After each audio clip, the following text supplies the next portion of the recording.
नमस्कार दोस्तों, स्वागत है आप सभी का। सच्ची श्रद्धा से कमेंट में जरूर लिखे हर हर महादेव, राधे राधे, देवों के देव महादेव सदैव आप पर अपनी कृपा बनाए रखे। दोस्तों, आज की जो कहानी है वो बहुत ही ज्ञानवर्धक और बहुत ही मोटिवेशनल है। दोस्तों, आज के वीडियो में हम बात करेंगे आखिर पत्नी की वो कौन सी 3 चीज होती है जो हर पुरुष को देखना चाहिए। दोस्तों, जो पुरुष अपने पत्नी के इन 3 चीजों को देखता है वह अपने जीवन में कभी भी गरीब नहीं रहता।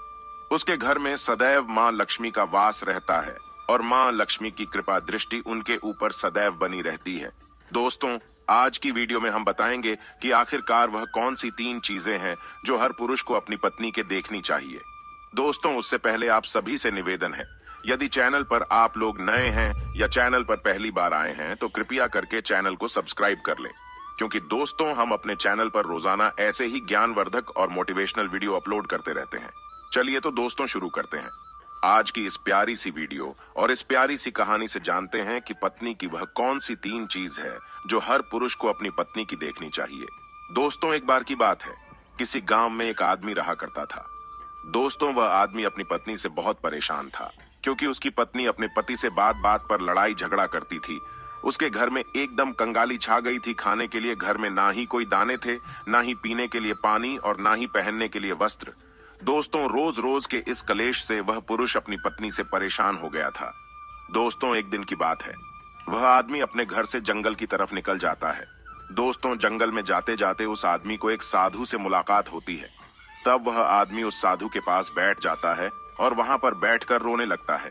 दोस्तों, वह साधु उस आदमी को पूछते हैं कि पुत्र, आखिर तुम्हें हुआ क्या है, तुम क्यों रो रहे हो। तब वह आदमी उस साधु को बताता है कि महाराज, मेरे घर में मेरे पत्नी और मेरे 2 छोटे छोटे बच्चे हैं। मेरी पत्नी मेरी कोई भी बात नहीं मानती है, बात बात पर मुझसे लड़ाई झगड़ा करती है, जिसकी वजह से मेरा एक छोटा सा बिजनेस था वह भी बंद हो गया और अब हम घर में दाने दाने के लिए मोहताज है। हमारे घर में खाने के लिए कुछ भी नहीं है, पीने के लिए पानी नहीं है और पहनने के लिए वस्त्र नहीं है। लेकिन मैं अपनी पत्नी को समझाता हूँ कि लड़ाई झगड़े ना करें। इसके बावजूद भी वह घर में रोज लड़ाई झगड़ा करती है। इस वजह से मैं बहुत दुखी हूं और बहुत परेशान हूं, इसलिए मैं घर छोड़कर आपकी शरण में आया हूं। दोस्तों, वह साधु महाराज उस आदमी को बोलते हैं कि पुत्र, तुम रो मत। आज मैं तुम्हें ऐसे 3 चीज बताने जा रहा हूं जो पुरुष अपनी पत्नी की 3 चीजों को देखता है। वह पुरुष अपने जीवन में कभी भी गरीब नहीं रहता है और ना ही उसके घर में कभी लड़ाई झगड़े होते हैं और उसके बिजनेस में तरक्की होती है। दोस्तों, तो वह साधु महाराज उस आदमी को बताते हैं कि मैं तुम्हें जो बातें बताने जा रहा हूं उन 3 चीजों को गांठ बांध लो।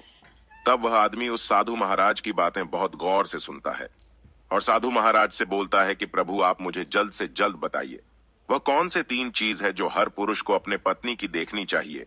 दोस्तों, तब वह साधु महाराज उस आदमी को एक कहानी सुनाते हैं। तो चलिए दोस्तों, गुरुजी से ही सुनते हैं इस कहानी के बारे में। दोस्तों, किसी नगर में एक सेठ रहा करता था। उस सेठ का बहुत बड़ा व्यापार था। उसके घर में सेठ और उसकी पत्नी रहा करते थे। उस सेठ और सेठानी में आपस में बहुत प्रेम था। उनके घर में कभी भी लड़ाई झगड़ा, किसी प्रकार का कोई अंधा क्लेश नहीं होता था। इसलिए उसके घर में सदैव मां लक्ष्मी का वास रहता था और उनके बिजनेस में दिन दुगनी रात चौगुनी तरक्की होती थी। उन सेठ सेठानी में इतना प्रेम था कि आसपास के लोग उनके इस प्रेम को देखकर जल जाया करते थे। दोस्तों, सेठ और सेठानी के इस प्रेम की मिसाल हर गांव वाले देते थे। ऐसे कर करके उस सेठ और सेठानी की बात उस गांव की राजा तक भी पहुंच जाती है। दोस्तों, जब सेठ सेठानी की बात उस राजा के पास पहुंचती है तो वह राजा भी उनके प्रेम की मिसाल की तारीफ करते हैं और कहते हैं, हमारे गांव में एक पुरुष और स्त्री ऐसे भी है जिनके घर में कभी भी लड़ाई झगड़ा नहीं होते हैं। उन दोनों में आपस में इतना प्रेम है कि जितना मैं आज तक अपने जिंदगी में कभी भी नहीं देखा। दोस्तों, एक बार की बात है, वह राजा पूरे नगर में ढिंढोरा पिटवाते हैं और कहते, इस राज्य में जितने भी लोग हैं वो सभी लोग अपने अपने घर में दिया जलाकर रखेंगे। तब राजा की रानी अपने राजा से पूछते हैं कि महाराज, आखिरकार आप सभी के घर में दिया क्यों जलवा रहे हैं। राजा रानी की बात सुनकर रानी को बोलते हैं कि दीपक प्रेम की निशानी होती है। जिसके घर में दीपक जलता है उसके घर में सदैव ही प्रेम बना रहता है और मैं चाहता हूं कि जो प्रेम सेठ और सेठानी के बीच में है वही प्रेम हमारे इस नगर में, हमारे इस राज्य में हर पति और पत्नी के बीच में हो। इसलिए मैं हर घर में दीपक जलाना चाहता हूँ। दोस्तों, राजा की सैनिक पूरे नगर में ढिंढोरा पीटते हैं और बोलते हैं सभी के घर में दीपक रात भर जलना चाहिए। दोस्तों, राजा की बात मानकर सभी नगरवासी अपने अपने घर में दिया जलाते हैं, लेकिन जैसे ही आधी रात होती है सभी के घर के दीपक बुझ जाते हैं, लेकिन उस सेठ और सेठानी के घर की दीपक कभी भी नहीं बुझती है। इंडिया, क्या है ये इंडिया? दुनिया को कुछ देने का भाव। बुझ जाते हैं, लेकिन उस सेठ और सेठानी के घर की दीपक कभी भी नहीं बुझती है, क्योंकि दोस्तों दीपक प्रेम की निशानी होती है, और जो सेठानी थी वह अपने घर की दीपक को सदैव जलाए रखती थी, जिससे सेठ और सेठानी का प्रेम बरकरार रहे। लेकिन दोस्तों, जो सेठानी थी वह अपनी मनमानी काम करती थी, उसका जो मन करता था वह वही काम करती थी। लेकिन सेठ को इस बात से कभी भी कोई दिक्कत नहीं होती थी, क्योंकि सेठ बहुत समझदार था। वह सोचता था कि यदि मैं अपनी पत्नी को रोक टोक करूंगा तो घर में बेवजह ही लड़ाई झगड़ा होंगे। दोस्तों, इसीलिए सेठ सेठानी की कई चीजों को और कई बातों को अनदेखा करता था। वह सेठ इसलिए अनदेखा करता था ताकि पति पत्नी में वह प्रेम और व्यवहार बना रहे। एक दिन की बात है दोस्तों, राजा और रानी अपने छत के ऊपर खड़े होकर अपने नगर का नजारा देख रहे थे, और वह राजा और रानी देखते हैं कि उनके पूरे राज्य में अंधेरा था, लेकिन सिर्फ एक सेठ और सेठानी का ही गांव का घर था जहां दीपक जल रहा था। दोस्तों, तब राजा रानी से बोलता है कि देखो सेठ और सेठानी में कितना प्रेम है। सभी के घरों का दीपक बुझ गया है, लेकिन सेठ और सेठानी के घर का दीपक अभी भी जल रहा है। इसका मतलब यह है कि इस सेठ और सेठानी में बहुत ही ज्यादा प्रेम है। तब रानी अपनी राजा से बोलती है कि महाराज, सेठ और सेठानी में जो भी प्रेम है वो इसलिए है क्योंकि सेठानी समझदार है, इसलिए सेठ के घर में प्रेम है। दोस्तों, जब राजा रानी की बात सुनता है तब राजा बोलता है कि नहीं महारानी, यहाँ पर सेठ ज्यादा समझदार है, इसलिए उनके घर में कभी भी लड़ाई झगड़ा नहीं होती है। दोस्तों, रानी बोलती है कि सेठानी समझदार है। राजा बोलते हैं कि नहीं, सेठ समझदार है। दोस्तों, सेठ और सेठानी की बात को लेकर राजा और रानी में बहस होने लगा। तब राजा बोलता है कि देखो, हमें बहस करने की जरूरत नहीं है, क्यों ना हम दोनों उनका एक परीक्षा ले, परीक्षा में जो पास होगा वही समझदार होगा। राजा और रानी अपने बात से सहमत हो गए और उन दोनों की परीक्षा के लिए तैयार हो जाती है। दोस्तों, तब राजा अपने महल में जाता है और अपनी दासी को बुलाता है, और वह अपने दासी से बोलता है, उस सेठ के पास जाओ और जो जो प्रश्न मैं तुमसे बोल रहा हूं वह तुम सेठ को बोलना। वह दासी बोलती है, ठीक है महाराज। फिर वह दासी राजा की बात सुनकर सेठ के पास जाती है। उसी समय ही सेठ की पत्नी बाजार गई थी कुछ सामान लेने के लिए। दोस्तों, तो वह राजा की दासी सेठ से बोलती है कि सेठ जी, मैं राजमहल से आई हूँ, राजा साहब ने मुझे भेजा है। दोस्तों, वह सेठ उस दासी को बोलता है कि बताइए मैं आपकी क्या सेवा कर सकता हूँ, आप बैठिए, मैं आपके लिए पानी लेकर आता हूँ। तब वह दासी सेठ से बोलती है, नहीं सेठ जी, मैं राजा की दासी हूँ, बस आपके पास राजा के समाचार लेकर आई हूँ।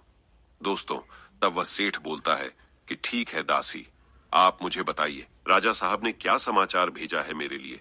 तो दोस्तों, वो दासी सेठ से बोलते हैं कि सेठ जी, राजा साहब ने मुझे ये बोले हैं, यदि तुम अपनी पत्नी को छोड़ देते हो तो वह तुम्हें खूब सारे हीरे और जवाहर देंगे, तुम्हें राजमहल में एक अच्छे पोस्ट पर नौकरी भी देंगे।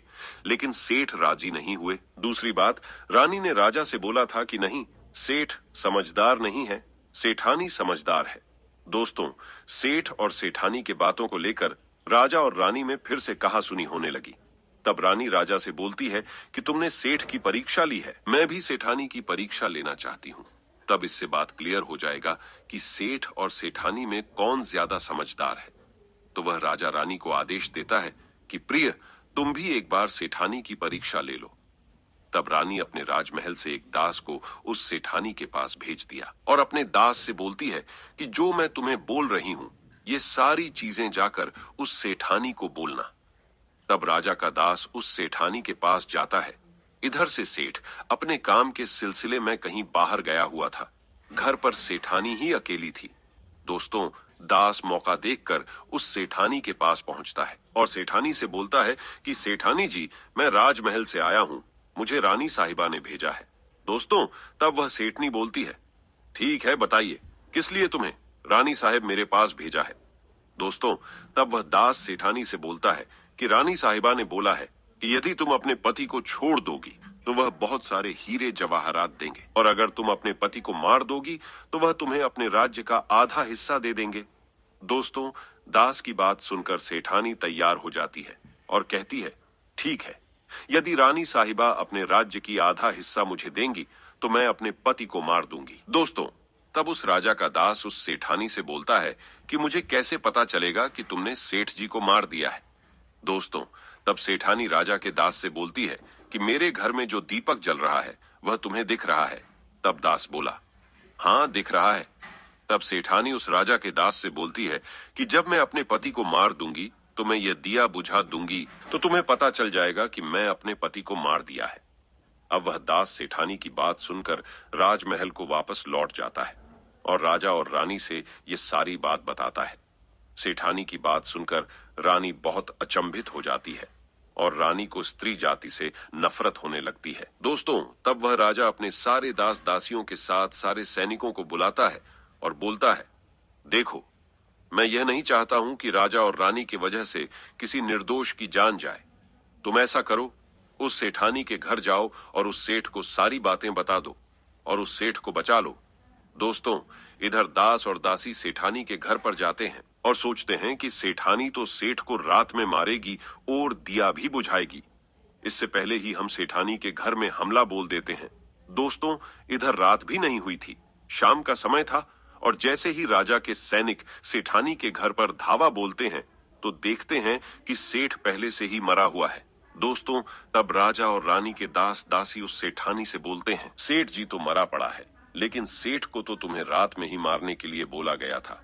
दोस्तों, तब वह सेठनी उस दास और दासी से बोलती है कि सेठ को तो मुझे मारना ही था, रात में तो मुझे दिया बुझाना था, इसलिए सेठ को तो मैंने दिन में ही जहर देकर मार दिया है। अब मेरा काम है सिर्फ दिया बुझने का। दोस्तों, वह सैनिक उल्टे पांव उस सेठ के घर से राजा के दरबार में भागे जाते हैं और राजा को सारी बातें बताते हैं। दोस्तों, राजा क्रोध से आग बबूला हो जाता है और उसको स्त्रियों से घृणा होने लगती है और वह अपने सैनिकों को भेजता है कि उस सेठानी को बंदी बनाकर लाए। तब राजा के सैनिक उस सेठानी को बंदी बनाकर राजा के राज दरबार में पेश करते हैं। दोस्तों, तब वह राजा उस सेठानी को कारावास में डलवा देता है और वह राजा समस्त स्त्री जाति से नफरत करने लगता है। दोस्तों, वह साधु इस कहानी को गांव के उस आदमी को सुनाता है। तब साधु उस आदमी से बोलता है, अब तुम्हें समझ में आ गया होगा कि स्त्री की वह कौन सी 3 चीजें हैं जो हर कोई पुरुष को देखना चाहिए। वह आदमी साधु से बोलता है कि महाराज, मुझे अभी भी समझ में नहीं आया, स्त्री की वह कौन सी 3 चीजें हैं जो हर पुरुष को देखना चाहिए। दोस्तों, तब वह साधु उस आदमी को बताते हैं कि हर पुरुष को अपने स्त्री के सबसे पहली चीज यह देखनी चाहिए कि वह कहां पर आ जा रही है। दोस्तों, जो पुरुष अपनी स्त्री की यह चीज देखता है कि पत्नी वहां पर आ रही है, वहां पर जा रही है, तो उसके घर में कभी लड़ाई झगड़ा नहीं होते हैं और वह अपनी पत्नी के ऊपर नियंत्रण कर पाता है। दूसरी चीज है, पुरुष को पत्नी के अंदर ये चीज देखनी चाहिए कि उसकी पत्नी के बोल चाल कैसी है, वह अपने पति की इज्जत कर रही है कि नहीं, अपनी पति की बात मान रही या फिर नहीं। जो स्त्री अपने पुरुष की बात नहीं मानती है, अपने पति की इज्जत नहीं करती है, वह अपने पति के साथ कुछ भी कर सकते हैं, जैसे कि उस सेठानी ने उस सेठ के साथ किया था। इसलिए हर पुरुष को अपनी पत्नी की यह चीज देखनी चाहिए। तीसरी चीज, वह साधु उस आदमी को बताता है कि हर पुरुष को पत्नी के चाल चलन जरूर देखना चाहिए। दोस्तों, जो पुरुष अपने पत्नी के चाल चलन देखता है और उसके चाल चलन पर उससे ज्यादा प्रेम नहीं करता है, उसको अपने कंट्रोल में करके रखता है, तो उसके घर में लड़ाई झगड़ा कभी भी नहीं होते। दोस्तों, जो स्त्रियां अपने घर पर मनमानी चलाती हैं और पति की बातों को नहीं मानती है, उनके घर में इस तरीके की मुसीबत आती है। दोस्तों, ये 3 बातें वह साधु महाराज उस आदमी को बताता है और फिर वह आदमी इन 3 चीजों को गांठ बांध लेता है और साधु को प्रणाम करके अपने घर पर चला जाता है। दोस्तों, मैं उम्मीद करता हूं आपको इस कहानी से बहुत कुछ सीखने को मिला होगा। दोस्तों, सच्ची श्रद्धा से कमेंट में जरूर लिखें, हर हर महादेव, राधे राधे देवों के देव, महादेव सदैव आप पर अपनी कृपा बनाए रखे। इस वीडियो को लाइक करें, अपने दोस्तों के साथ शेयर करें और हमें सब्सक्राइब करना ना भूलें। और हाँ, इस वीडियो से कोई भी सवाल है तो आप कमेंट बॉक्स में जरूर लिखें, और आपके पास कोई भी सवाल नहीं तो हर हर महादेव जरूर लिखें। क्योंकि आपके कमेंट से वीडियो बनाने का मोटिवेशन मिलता है। धन्यवाद।